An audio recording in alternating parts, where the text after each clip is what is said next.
today on this product announcement webinar by Appian. My name is Malcolm Ross, and I'll be walking you through this webinar and the details of the Appian 7.2 release.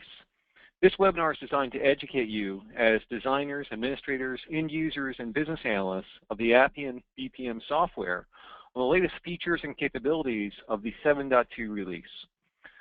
In the context of this webinar, we'll be walking through a number of topics.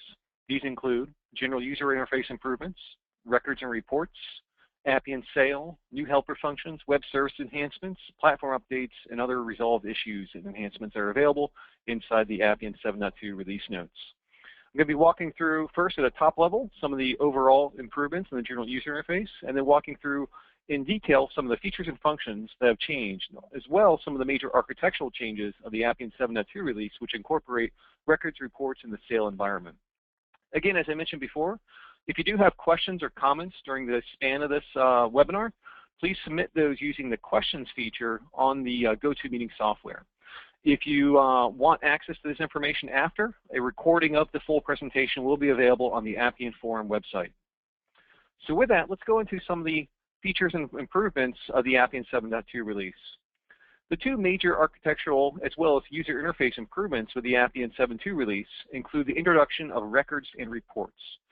If you're using the Appian Tempo interface, you'll notice that two new navigational bars are available at the top-hand navigational window, records and reports. This completes the suite of functionality for Appian Tempo, focusing on news, your social activity stream, a task list, records, access to enterprise data, which we'll be talking about in more detail throughout this webinar, reports, a new reporting architecture, also mentioned inside the 7.2 release, and as well actions, where I can start and initiate process models inside the environment. Similarly, the access to records and reports has also been mirrored inside the Apple iOS and Android mobile release platforms. So if you're using iPhones, iPads, or Androids and download the latest version of the Appian software, you can access these releases from the public application stores, and on a 7.2 enabled server or enabled with records and reports, you'll see these two icons become available with access to those features and functionality. As well, BlackBerry is currently not supported for records and reports, but the full web interface is supported. We still have backwards compatible or support for the BlackBerry environment on the News, Tasks, and Actions feature, and looking forward to releasing a BlackBerry release later this year. Windows Phone is still under feature consideration, so we recommend that users of Windows Phone or Windows Phone 8 are using the web interface, which is fully compatible with the mobile browser technologies. Another improvement inside the general user interface area is the viewing of task counts. Now, task count viewing inside the Tempo interface is slightly different from task count viewing inside the Appian Portal interface. Task count viewing in Tempo incorporates not only process tasks, but also social tasks, which are introduced in the Appian 7.0 release.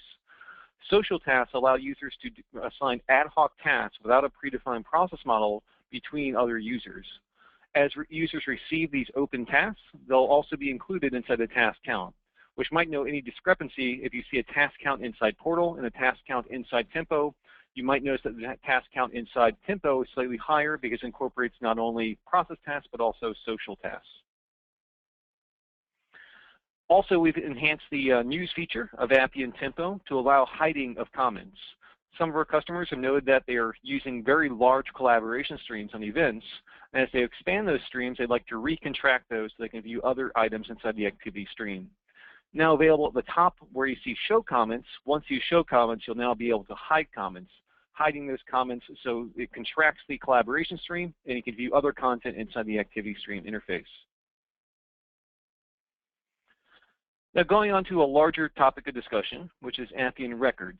Appian Records are a new and important architectural feature introduced inside the 7.2 release. This records interface allows users to define business user-friendly definitions of enterprise data that navigates across any data source across your enterprise. So you can define records that map to existing services such as SAP, Salesforce, other legacy ERP systems, or custom developed systems. You can define records that go across data entities that are stored in Oracle, MySQL, Microsoft SQL Server, or IBM DB2.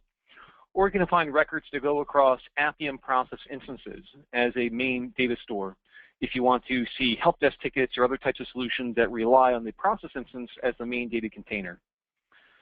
Once you have a record enabled, you can not only define that record to span multiple data sources, but incorporate multiple record and related record types. So you can see, encompassing across a wide variety of data sources, rapid access to these environments. And as you see, once you have a record defined, it becomes empowered with 4 properties. That record is going to be now available, or the data inside that record now available inside the context of a mobile device and navigation through a web interface as well. As well, our new reporting UI architecture allows you to generate rich UI reports across data sources in any environment. These could both extend across the Appian BI engine, which is around process information and business activity monitoring metrics, as well as third-party BI systems or data stores that you want to aggregate and display performance information inside Appian Tempo reports. As well, we allow for process orchestration of these enterprise data sources. Once you define these data entities inside the environment or service spec records or processes, you can now seamlessly unite these in cohesive processes across your enterprise, allowing you to focus on the overall process experience rather than individual system silos.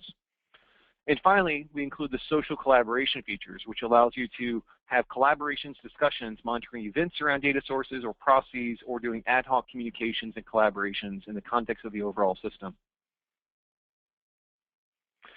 So before we get into records in more detail, let's first understand some of the new terminology being introduced in the 7.2 release.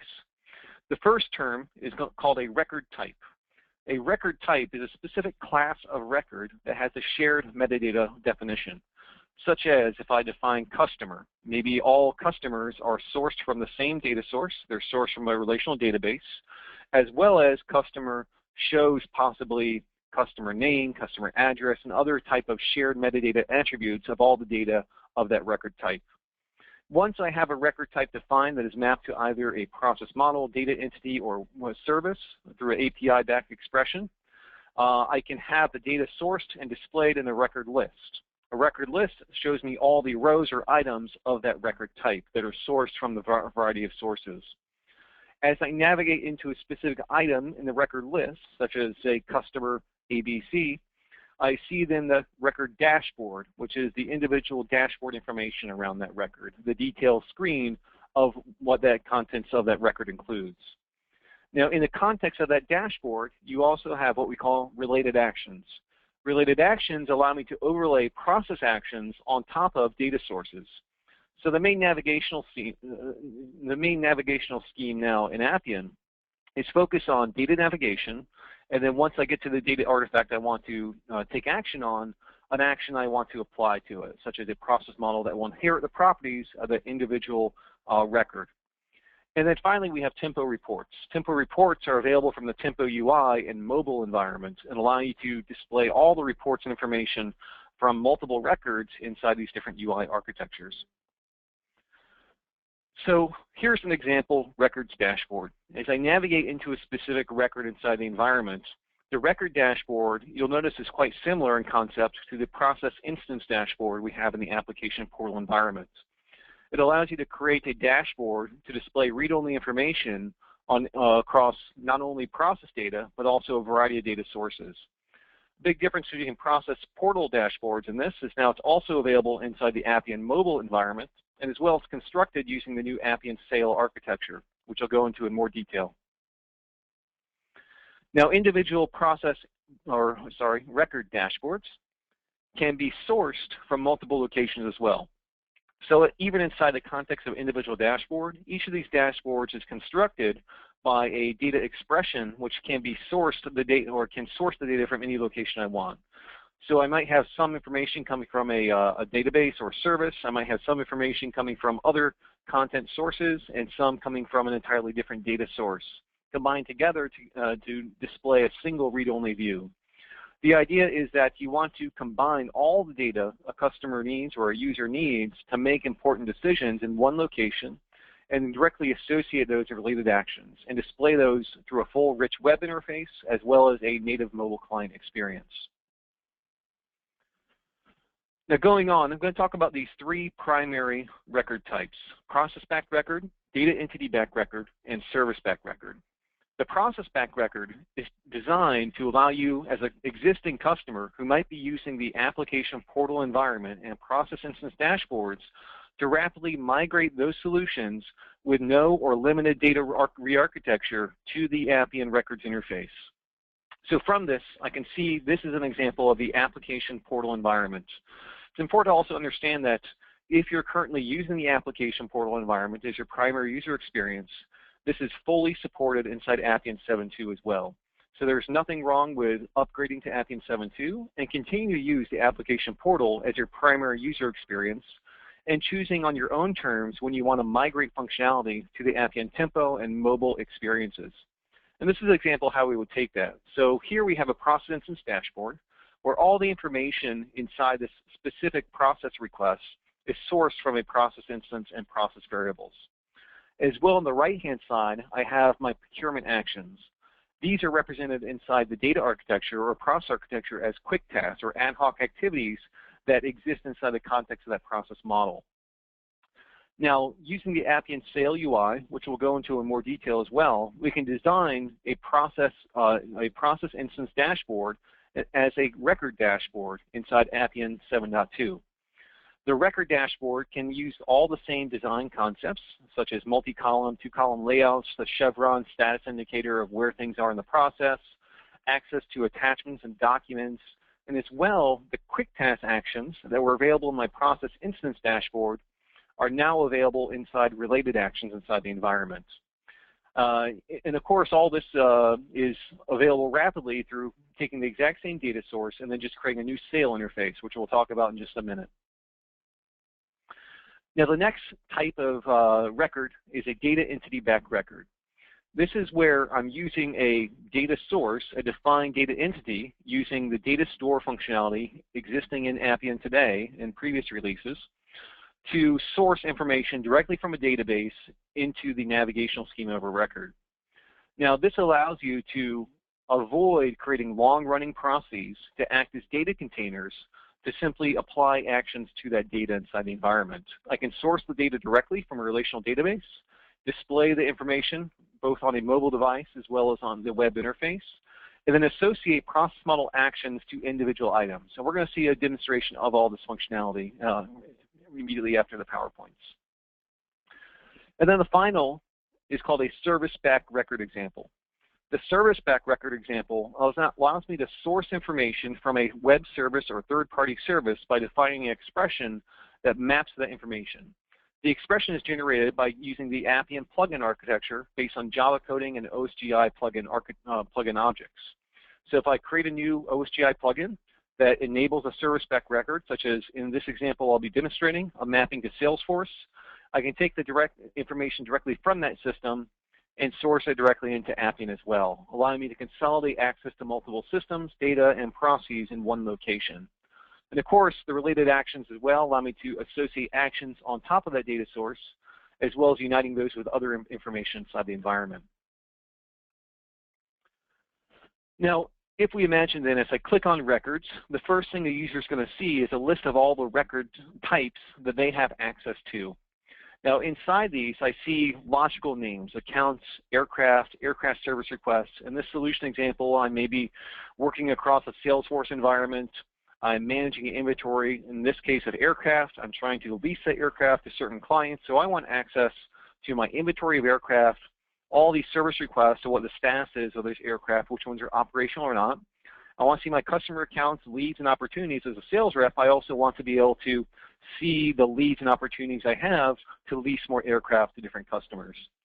Now, inside this enterprise environment, each of these is actually being sourced from entirely different environments. So I'm an existing Salesforce customer, so I want to bring in all my leads, opportunities, and accounts right from Salesforce in Appian. I have a custom database which has all my aircraft inventory. And as well, I have processes that are doing other types of service requests and corporate directory information, other information I need access to, which is sourced directly from process instance dashboards. The idea for the end user is that the things are logical definitions, not systems and not different logins, but logical definitions of objects that pertain to their business that they can quickly navigate in one single interface. Now, as well, another key feature of the Appian 7.2 release is our new reporting architecture. Appian, well, reporting in general has two primary components. There's a back-end BI engine, which optimizes data for reporting.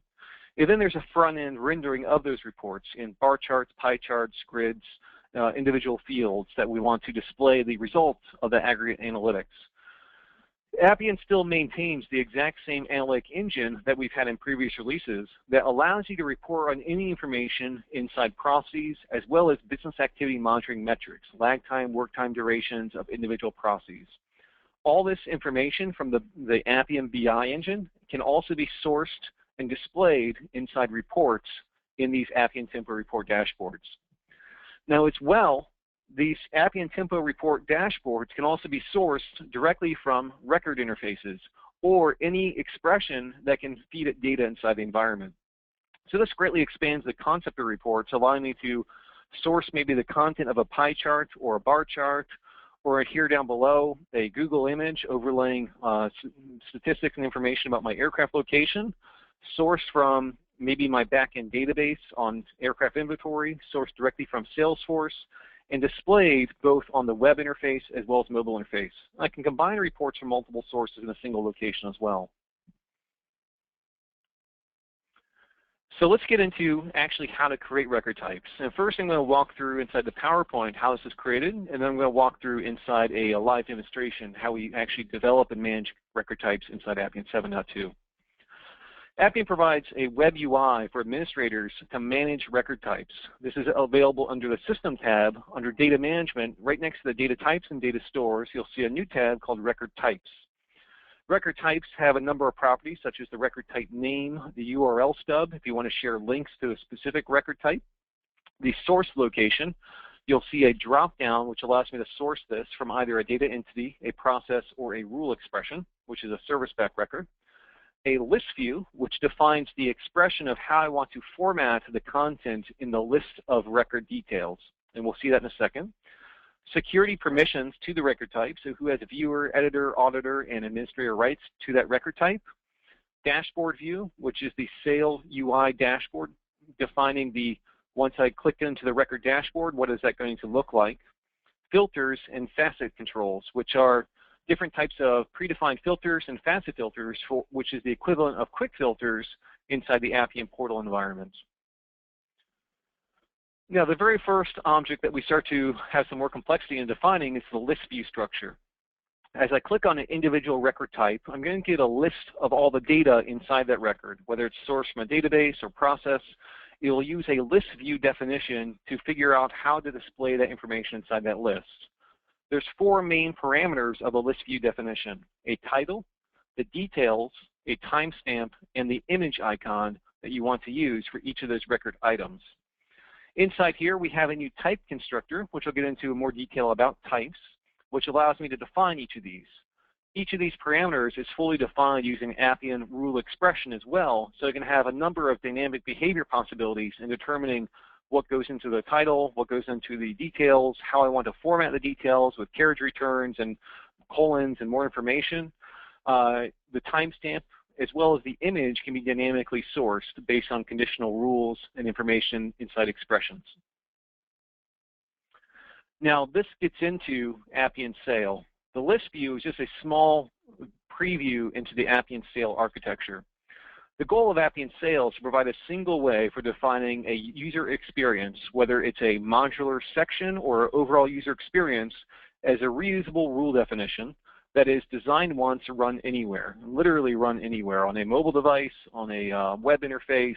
You only need to design it once. You do not need to test on all these different devices. We'll guarantee operation wherever there is a supported web browser, which now includes Safari, Chrome, IE, and Firefox, or a supported mobile device with a native Appian application. So what does Sail stand for? It is a self-assembling interface layer. We mean by self-assembling that it will make some optimization decisions on its own to determine how to properly render the interface that you design on those devices. As you can imagine, the form factor of a BlackBerry versus an Android versus an iPad versus a full web top experience can be quite different, and the self-assembling aspect will determine whether to do a one-column, multi-column layout and optimizing the form interface for ideal rendering on the specific device. It's also self-assembling in the sense that it's much more reusable and in form sections than what we've ever had before inside the Appian UI architecture. You can now create reusable form sections, repeatable form sections, and greater control over dynamic display of elements. Appian Sail currently only applies to read-only views on record dashboards and tempo reports. But throughout the summer months and throughout 2013, expect further and more releases around Appian Sail, which will continue to expand the features, capabilities, and design time ease of use in creating Sail UIs throughout the rest of 2013. Now, our goal is to have this fully have dynamic behavior just like you might have been experiencing in JavaScript, but much easier to design and, of course, much more guaranteed to work on whatever device a user chooses to access the environment. So let's take a look at some of the basic Sail components. Just like the Appian Forms Designer, we also have basic field components which allow me to construct a user interface using Sail. These include basic fields such as date, date time, integer, image, text, time, as well as charts. Pie chart and stack bar chart are the currently supported chart types. Layout controls, columns, multi-columns, form layout, grid controls, and sections. And of course also links and safe URI linking to third-party services. So an important element of Sail is a new expansion of what we call the type arguments inside Appian. If you're familiar with the Appian rules expression environment, this allows you to create expression rules that provide access to our features to execute certain functions inside the environment. Now, this has been extended to include a type operator, which allows you to access and define as well as manipulate data types in the context of a rule expression. So type constructors allow designers to declare a CDT structure and value inside an expression. All forms elements in Sail are data types. Just like you might create custom data types to support your solution, a text operator, a paragraph operator are new CDT data types that all support Sail. Each Sail UI is designed by creating a UI expression, just like you create rule expressions in Appian before, and a UI component data type values to define what components displays. And we're going to see some examples of this. Now, to get your head around the concept of data types inside the environment, let's go ahead and take a look at a quick example inside a design time environment here.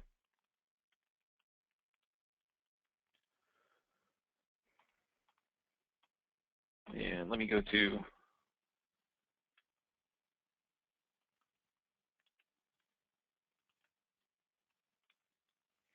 and what I'll be showing here is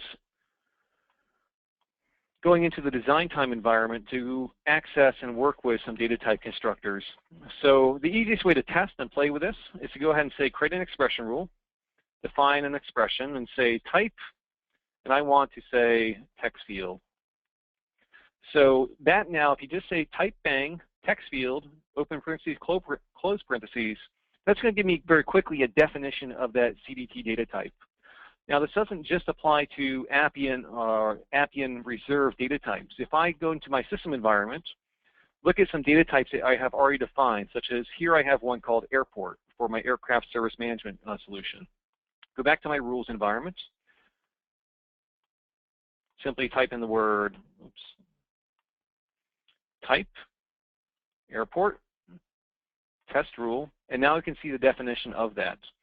You'll see what we're going to be doing in here is being able to declare types and defining types, which inside the Sail context is going to tell the Appian system how to render a specific UI by having an expression contain a number of data type definitions with their values populated. So let's go back and take a look at how that works. And the first thing to understand of how type arguments working is that you now have a new option to pass arguments for both rules and types inside the environment. So another extension of Appian 7.2 is how we choose to pass arguments in the context of a rule expression or type expression. So for a rule, for example, prior to Appian 7.2, you need to specify the arguments in the order for which they were defined for that rule. So value 1, value 2, value 3. If, for example, value 2 in your expression was an optional value, you still need to pass a value so that it kept the order, and value 3 is properly interpreted in the number 3 spot and not in the number 2 spot. Calling a rule in 7.2 both supports the old way of having ordered ordered value definitions as arguments, but as well you can define the argument names now. So in my example here, you have a rule sample rule, value 2, and then I have the value. So you can see value 2 is highlighted here, and then I have a colon. So this is the argument name, and then this is the argument value. The argument name followed by a colon, and then the argument value, and then again the argument name followed by a colon and their argument value. As you can see, the order does not matter. As well, I can leave out fields. If I specify the arguments, I can leave out, say, argument 2 or value 2, just have value 3 and 1, and still properly invoke that rule, passing the parameters to the correct arguments. It's an important concept to understand because we're going to see that used in our very first sale definition. So here I see a text field example, one of the most simple examples that you might want to create inside the sale UI. I have type text field. Type is my new operator for declaring a data type. Text field is the name of my data type. And then here I have the arguments, label, instructions, read-only, and value. After each of the arguments followed by the colon, I have the actual values I want to pass to each of those arguments. Once I invoke those, it's going to render back to me, if it's in the web experience, a web form with hello world. Here's the value hello world instructions, as well as rendering on the mobile interface as well. So hello world instructions. Now let's go to a more complex definition of now I have a richer form definition. So here I have a form that has a whole form layout. It has a form header, it has form instructions, it has 2 columns inside the environment. We begin by defining this by, again, referring back to those basic sale definitions, the sale types, which is our form layout control. The form layout control has an argument, which is label, passed by the value customers for review. Customers for review right there. The instructions, as you can see the instructions rendering right there, as well as the content. So the content saying everything that's going to go inside this form is as follows. And what's going inside the form is another data type called a column array layout, which says I want to have a multi-column layout. And the first column I want to have is going to be filled with right here, customer status priority. And here I can see the definition of that very first content element, a text field, which is the customer, true, John Smith. As you can see, we can construct these forms using just Appian rule expressions, and every single aspect of this entire form is expressionable. So if I want to have a conditional show of a certain field, I can wrap an if statement or statement or an and statement to do conditions inside the environment. I can dynamically populate the values such as customer, John Smith. All these values can be populated from another rule expression or a record field operator inside the system as well. Now, as you can imagine, defining these forms can get very long. So onside the Appian forum site, you already have a number of helper functions that we're making available to allow you to quickly define a form by simply passing in the arguments and having all the form layout definition control predefined for you. So right now, you have those helper functions. We're going to be continuing to advance the design time experience of these throughout 2013, as well as the capabilities of the sale interface itself. You know, the other side, you'll notice that I have a screenshot here of an iPhone, an iPad, and a web experience. As you can see, the iPad and the web experience has chosen a multi-column layout, but on the iPhone, I have a single column layout control. So again, that self-assembling is going to determine what device it's on and optimize the layout on the ideal location or ideal rendering of that. So there's also an important expression that goes along with the sale interface, but can be used for a variety of purposes, called the with expression. The with expression allows designers to define local variables and use the variables within an expression. So the with evaluates expressions with these local variables.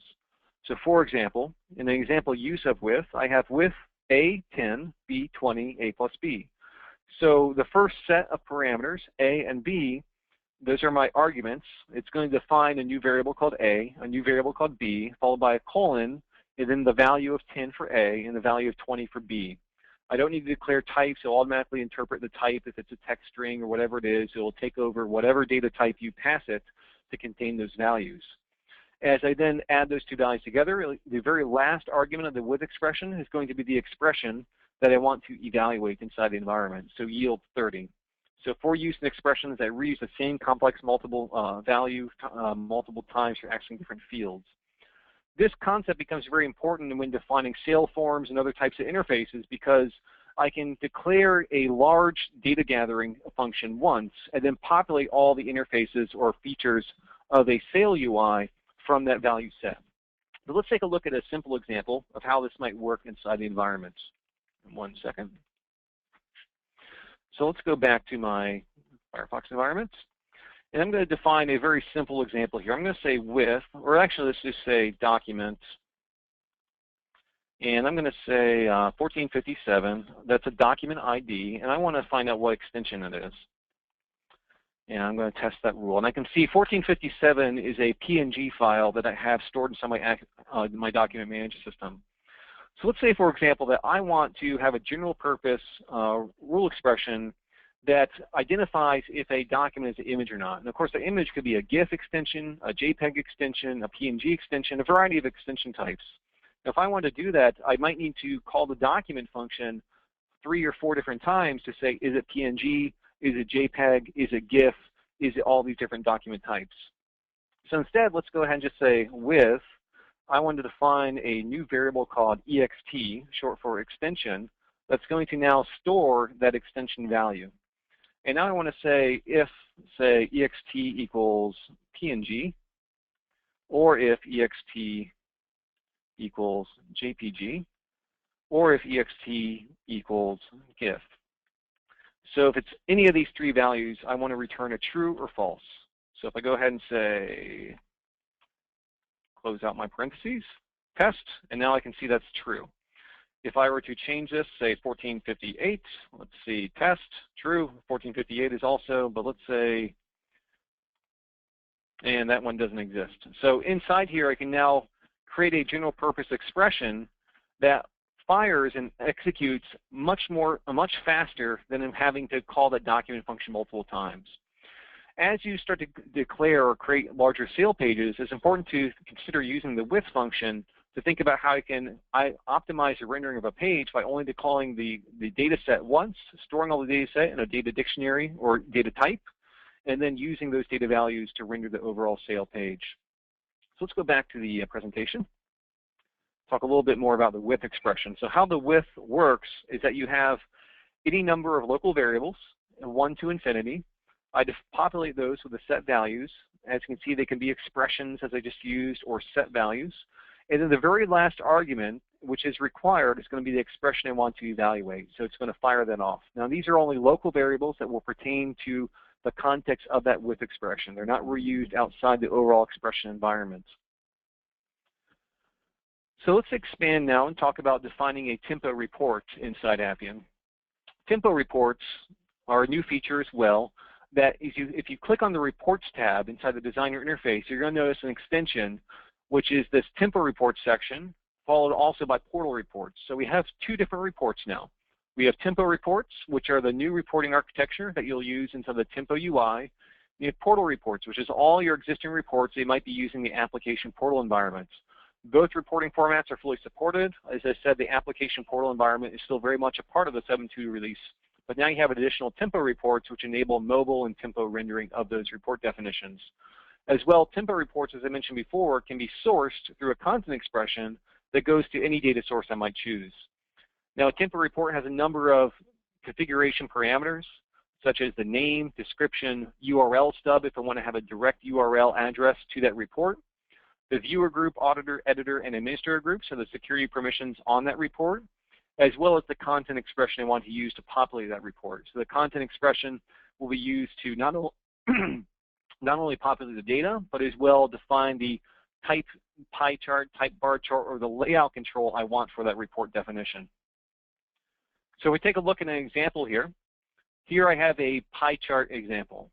And again, just like I had a text field or a paragraph field in my other form definitions, a report dashboard is the same as a record dashboard. It's a sale interface. I simply say type pie chart. As you can see, I declare that data type. And then I have the arguments I want to pass it. So the label, instructions, the series, which is all the values incorporated inside of that specific pie chart. And then I have some parameters. Do I want to show data labels, tooltips, and show as percentage, yes or no? And as I said before, this is fully expressionable. So the label's expressionable, the instructions are expressionable, And the series element I could have possibly populated from a query rule, populated from some other third-party data source using a rule expression, or maybe called the process variable statistics I have on a process instance dashboard. A variety of ways to source this data from the rule expression environment. Now going to example, there's two other important expressions that go along with reports, which are called the query record. Query record is a way to query a predefined record type. So unlike a query rule, a query record is designed to cross a predefined record, which already has some configurations defined beyond what a query rule has. But more importantly, it includes aggregation capabilities. So if I want to query information from Salesforce, I don't necessarily want to aggregate it in Salesforce. I'm going to grab that data and apply a data aggregation and optimize that for report rendering in the web interface. So the query record allows you to take those parameters, as well as aggregation parameters, and then display those result sets inside a report grid or graph, such as a pie or bar chart. Now the URL for record is also an important one. As I set up related records inside the environment, or I want to send links, maybe via email or other text messages, to another user and have a link back to a specific record item, the URL for record allows me to generate a unique record URL locator to go to a specific record dashboard. So it'll navigate the user directly to the environment. Now going to some latter sections of the improvement before I get into some product demonstration.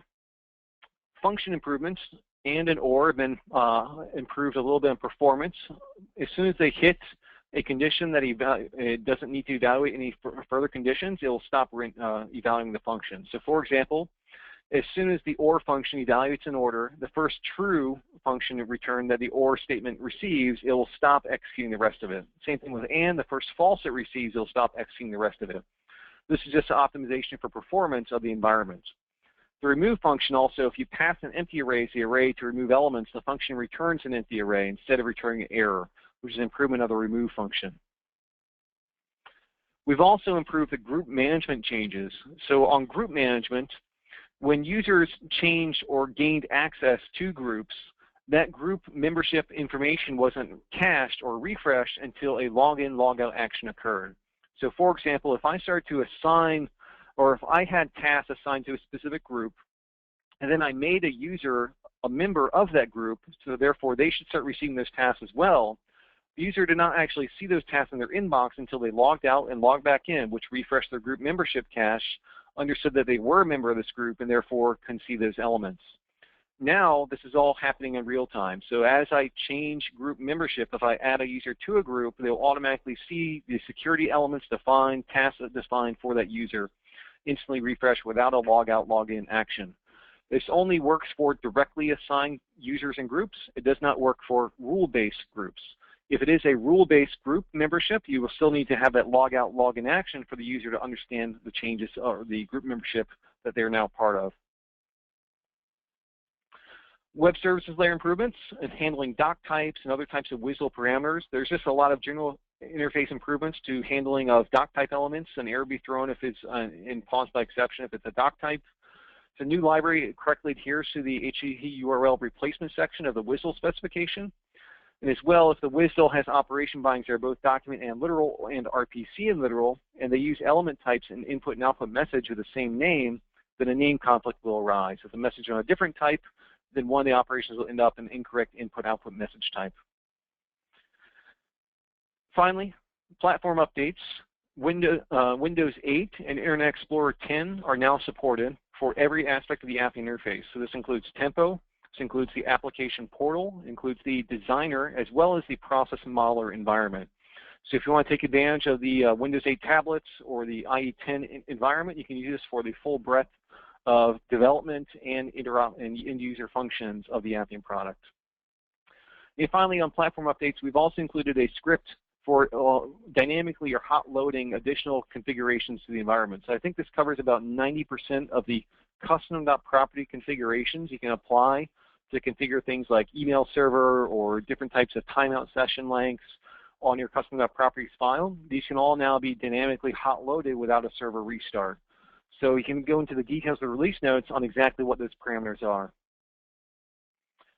And then finally, also with platform updates, we've added encryption capabilities to JMS connection passwords, SMTP, POP3 IMAP passwords, and SharePoint secret keys. So all these parameters that are stored inside custom.properties are now fully encrypted and no longer stored in clear text for greater security on the access of this information for administrators.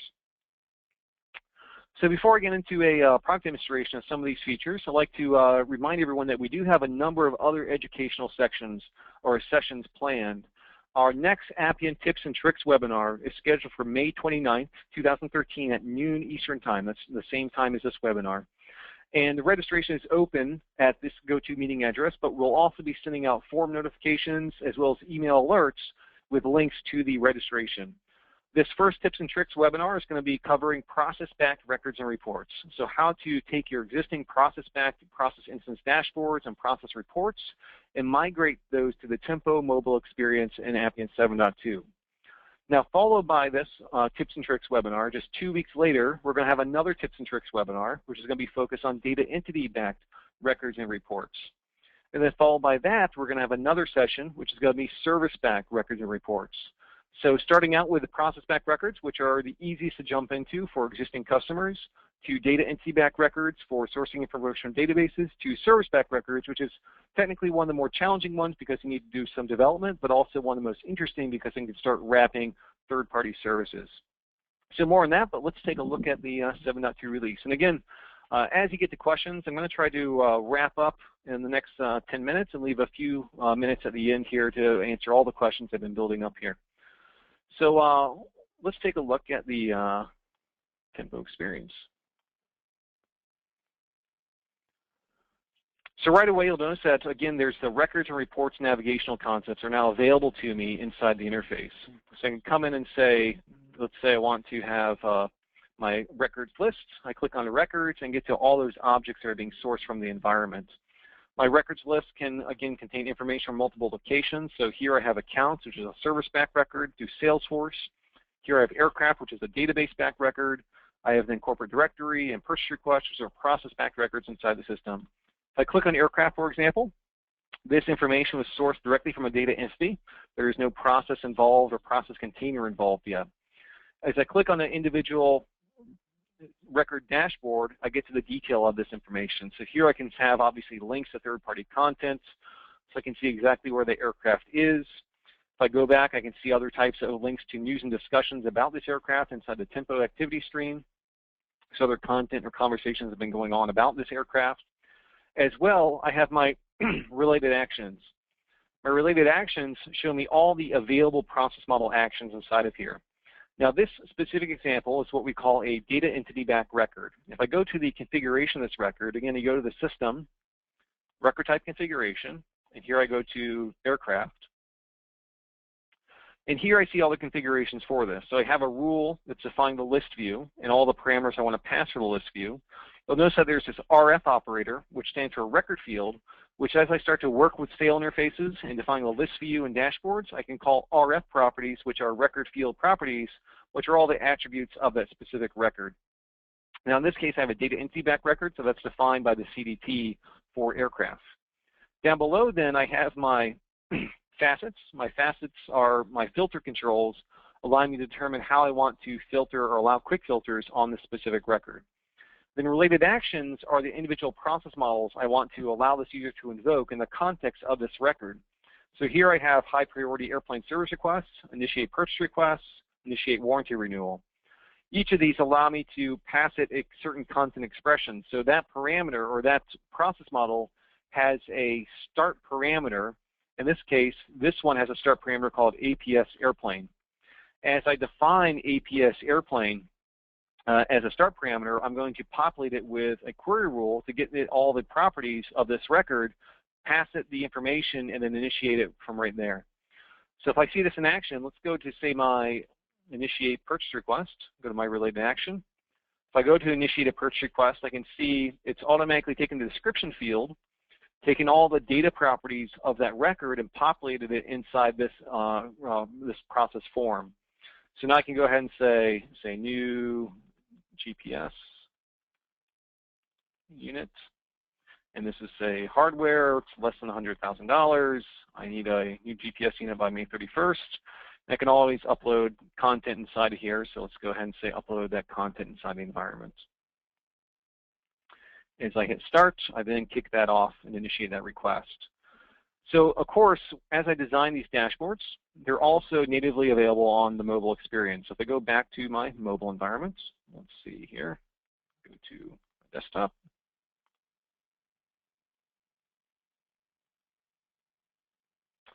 And 1 second while I get my iPhone back working. There we go. So here we go. So just like we had the web experience, you don't need to do any extra work to have it work on mobile devices. You don't even need to test it on the mobile device. It's guaranteed to render in the exact same manner that it did in the web environment. Now if I click on records inside the environment, I can see my list of records, that first item. So I click on that first item, you see the exact same record dashboard, but now rendered in a single column format. All the links, everything will work exactly the same. So if I click on this link to the Google map, it brings up Google Maps just like I had before. I can embed those maps very elegantly inside the mobile solution. As well, down below, I have all the information, and in my summary related actions, I have that exact same form, those actions I want to request. As I go inside of here, let's say I want to fill out that form. Again, exactly the same. It's going to optimize rendering for that mobile device. My domain, say it's hardware, estimate award dates, and then choose a file. And let's say I want to take a video. I'll go ahead and say take a video.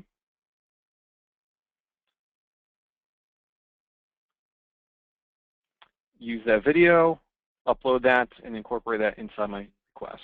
Hit start, and now issue that along. As you can see, each of these items is starting to come up as a task list for me.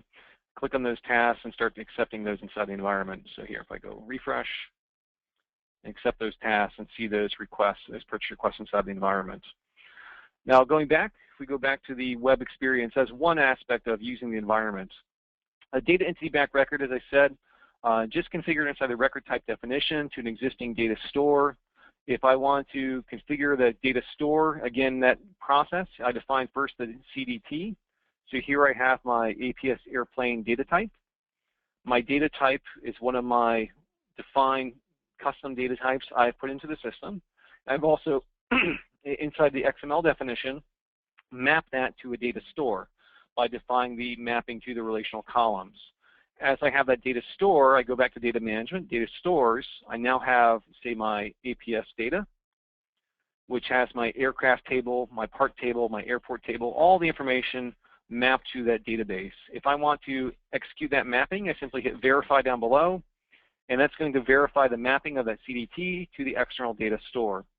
So go back to my environment, I go to the record type, go to aircraft, and all I do is I simply say data store entity, and what data store entity, I select the data store entity I want to map this record to. It'll automatically grab those values. As you can see, it does not need to be a one-dimensional data type. From here, I can see this is actually sourced from multiple tables with subdata. So here I have airplane information as well as customer information. As I define this record list, not only all the base table information, but also all the sub-related tables will also be available to me for the record list view or the dashboard view inside constructing these interfaces. So let's go into the next example, which is a service back record, and go to my account screen. This information is going to be sourced directly from a Salesforce environment. So I have a live Salesforce environment. If I go to it very quickly, 1 second. And let me pop back over to my mobile device here. So here I have Salesforce. In 1 second while the Salesforce application launches. All right, so here I go into, say, my accounts. And as you can see, this is a Salesforce Touch application. And right alongside this, if I maybe bring this into my other screen, maybe if I need to reduce that.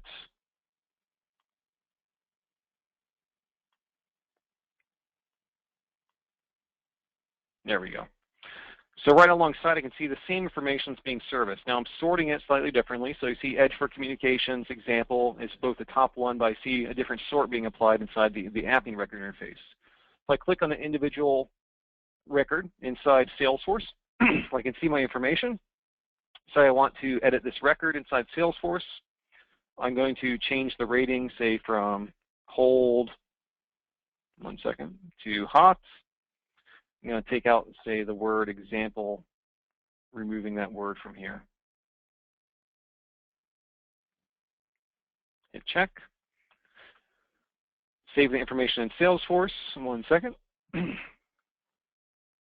So it's saved in Salesforce. If I refresh my screen here, I can now see right away that my FASI filters, a unique aspect of service-back records is that I can get dynamic FASI filters on these, which allow me to dynamically determine the number of elements. So I see cold just switched to hot. That was 4 before. Now this is 4 in hot, as well as Edge for Communications has changed here. If I go into my Edge for Communications, you can see our renderings maybe a little faster than Salesforce. If I go into, say, update my accounts, all this information was sourced directly from Salesforce, and I'll go ahead and just type, say, my name inside of here, Malcolm. I'm going to change the rating from, say, hot to warm. Hit done. Automatically save that. Say, go back to my summary view, and now I see, let's see here. And now it's been updated. I can see that fetched right from Salesforce. If I go back to my iPhone, say refresh my screen, right away I see the name now has Edge for Communications Malcolm. So it is quite seamless integration between the two.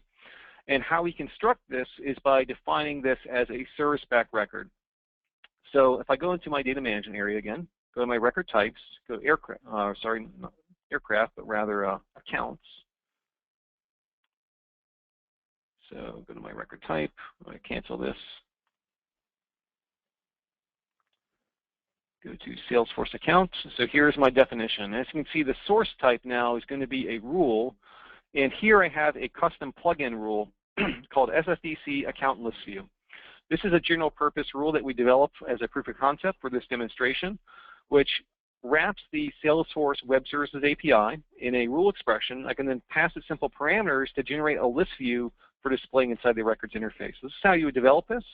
Again, as I said, we're going to have a tips and tricks session towards the latter part of June, which will walk through exactly how to create these service-back record examples. So finally, let's go back to the process-back record example. If I go into, say, my accounts again, I have, go back to records, go into my purchase requests. This is a great example of an existing process solution. If I go into, say, my portal environment here, and go to, say, acquisition management, I can see this is basically my acquisition management purchasing solution. As I go into a specific request, here I can see the exact records, the process instance dashboard that was created around this purchase request solution. I have my actions over here on the right. I have my chevron showing the status of the process. I then have also all the detail around this process and the links to tasks and documents on the right-hand side. As I go back to my purchase request interface here I have a different aspect. Instead of specific logos that might be stored with those aircraft, here I have a rule determining what type of image to show. So if it's a big purchase request, I show $2 or $3 signs. If it's a small one, I show $1 sign. You could use the rule expressions on a list view to generate any type of stoplight reports or image associations that you want to give more context to what the user is drilling into. As I click on a specific record, I can now see the chevron showing me the status. So that same chevron behavior we can also import and have applied inside the record dashboards. I then have all the fields I have for my other environment. I can embed reports in the new reporting architecture, as well as access the documents information. So down below I have all those documents. Now the one thing different, you'll notice that before my actions were always inside a quick pass channel inside the dashboard. Now my actions, those exact same actions are available to me here as related actions. Now in the context of a process dashboard, the related actions are automatically going to be inherited by the quick path associated with that process instance. So if I were to go into, say, my configuration for this, say my purchase request, as you can see down below, my related actions, or this one is a process model, related actions are automatically going to be inherited.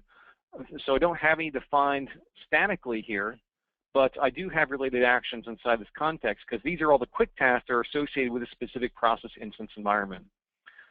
So finally, I think I'd like to finish it here and open it up for questions. Again, if you have questions, feel free to submit those inside the Q&A feature of GoToMeeting. And 1 second while I start to address this question list.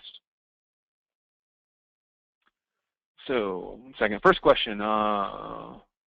So yeah, this entire webinar will be recorded and available on the software page for the 7.2 release. Next time, what's the timeline for 7.2 in the cloud? Customers for cloud environments are going to be upgraded to 7.2 over the next 30 days.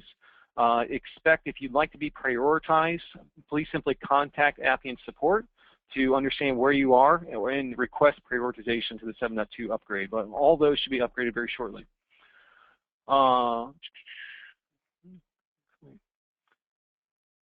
So yes, there are some limitations to the current records interface. Right now, you can have a record source any amount of record content, but the record content is going to be limited to displaying a list of 100. Now, shortly after the 7.2 release, we intend to have another release, and we are prioritizing record searching, record paging, allowing users to see very, very large sets of records more easily. If you want to navigate through those larger set items or navigate through a larger set of items, Appian provides the filtering capabilities to quickly filter the record list to a set smaller than 100 to see all those items.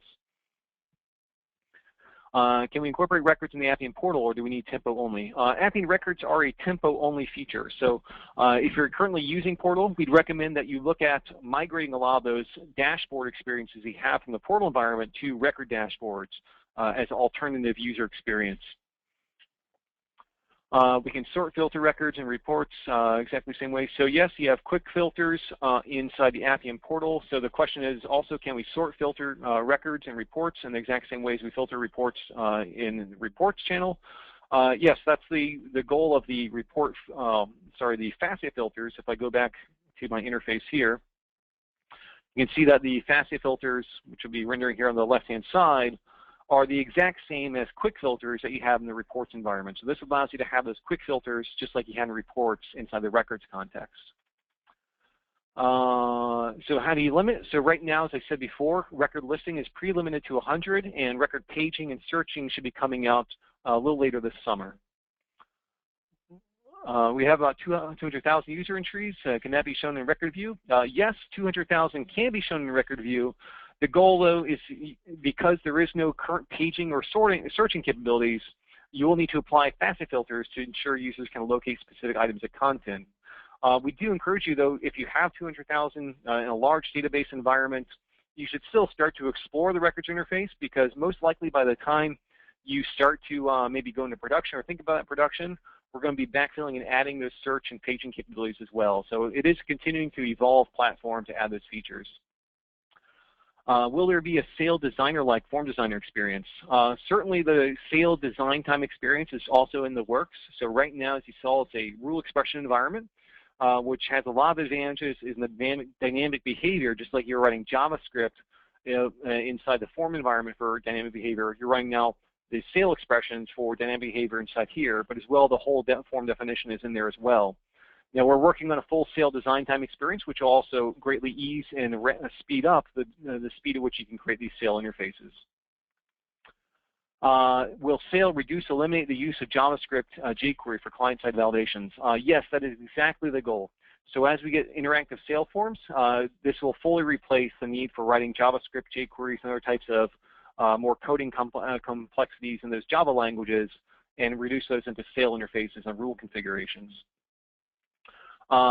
If you set the value, the question is, what happens if you set a sale interface from read-only to false? Currently, nothing will happen, because sale is currently only supported in the 7.2 release as read-only views on the sale dashboards and the reports interfaces. Now, that's obviously going to become an editable view very shortly, later this summer. So by setting that to false, that will simply do nothing in the current release, but in future releases, it will have a change. Can sale be used instead of forms designer for Appian portal apps, or does it only work for Appian Tempo? Sale only works inside the Appian Tempo concept. So unlike portal forms or portal task forms, if you do use a sale form, that will ensure a tempo only experience. So using sale is a tempo only experience for those types of forms, but using the existing form designer is both a tempo and portal experience. One second.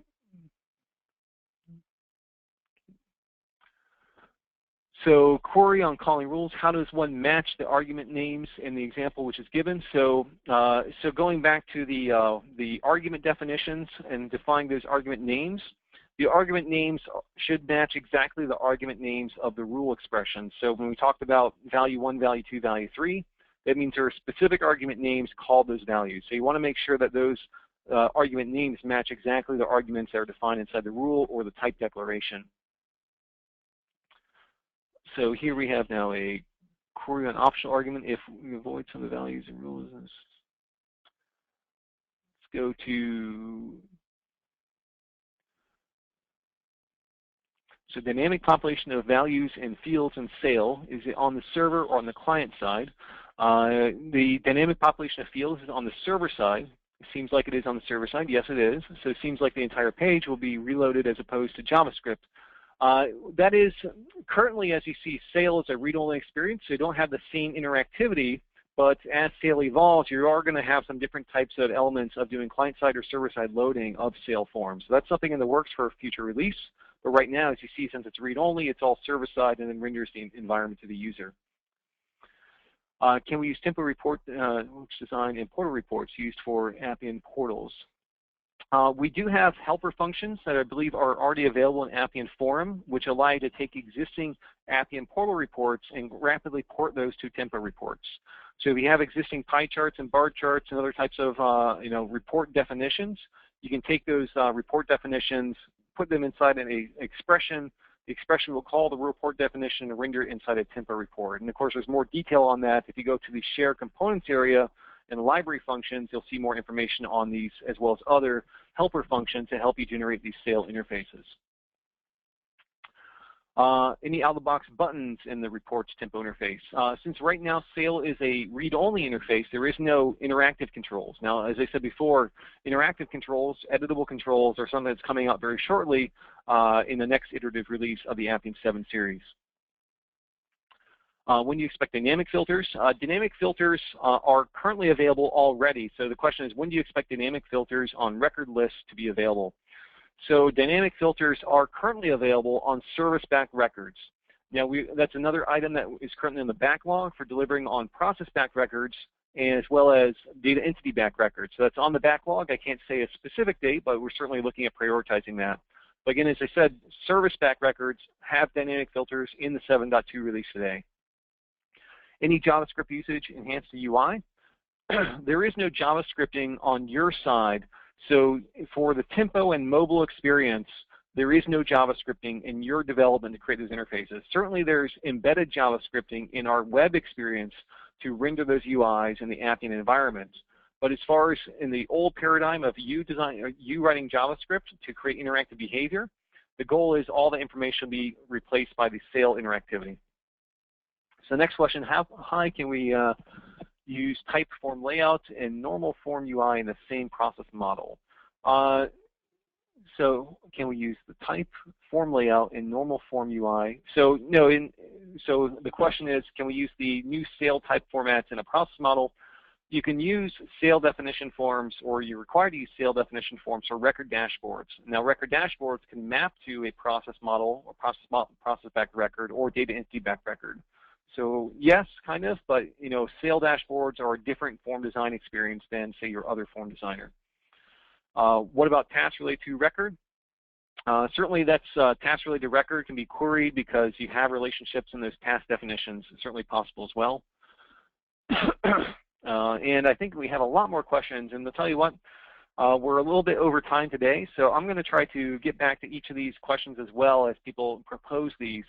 And again, encourage you to attend the session that we have planned a little later this month on May 29th that's going to explore this entire concept of process-backed records and reports and showing you exactly how to develop these. And it's hosted by our Center of Excellence team, or Director of Center of Excellence, Jed Fauner, as well as myself to walk you through that environment. So thank you all for attending this webinar on the 7.2 release. I look forward to you downloading it, interacting with it.